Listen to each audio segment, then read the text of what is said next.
Еден од основачите на Јавна соба самиот се пријавил во полициска станица каде што му бил одземен телефонот и даден на вештачење. Според информациите на Телма, станува збор за основачот под псевдоним Медо, кој завчера излезе од групата и ја избриша апликацијата Телеграм од својот телефон. Инаку, зад псевдонимот Медо стои повозрасен скопјанец, сопруг и татко на малолетно дете. Од МВР го потврдија неговиот идентитет и додадоа дека веќе идентификуван и еден од администраторите во групата.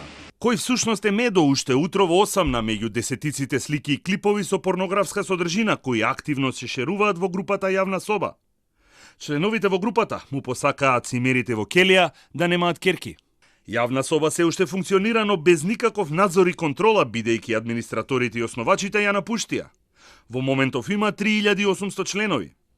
Од МВР соопштија дека нема добиено повратна информација од Телеграм дали и кога групата ќе биде затворена. Испратено е барање до Телеграм, чија седиште е во Обединетото кралство, во Велика Британија, при што побарано е да не информираат за телефонските броеви и да ги се идентификуваат. Има двајца администратори и двајца модератори.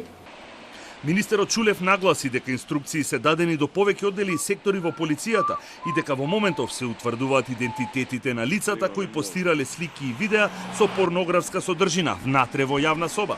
Се бараат информации и податоци за сите оние учесници во Јавна соба кои што го прекршиле законот, односно членот 193А, кој што се работи за производство и дистрибуција на детска порнографија. А кривичниот законник е дециден.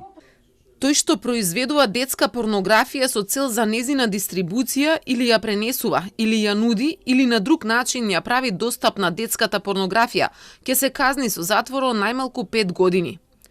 Тој што набавува детска порнографија за себе или за друг, или поседува детска порнографија, ќе се казни со затвор од 5 до 8 години. Ако делото од ставовите 1 и 2 на овој член е сторено преку компјутерски систем или друго средство за масовна комуникација, сторителот ќе се казни со затвор од најмалку 8 години.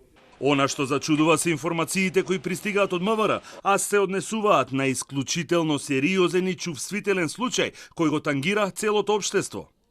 Имено, министерот Чулев предпладне излезе на пресконференција на која соопшти дека за сега се работи на идентификација на основачите на групата, додека заменичката Славјанка Петровска 2 часа подоцна се огласи и тоа преку статус на социјалната мрежа Facebook, каде напиша дека синоќа на разговор биле повикани 2 лица кои се осомничени дека стојат зад Јавна соба.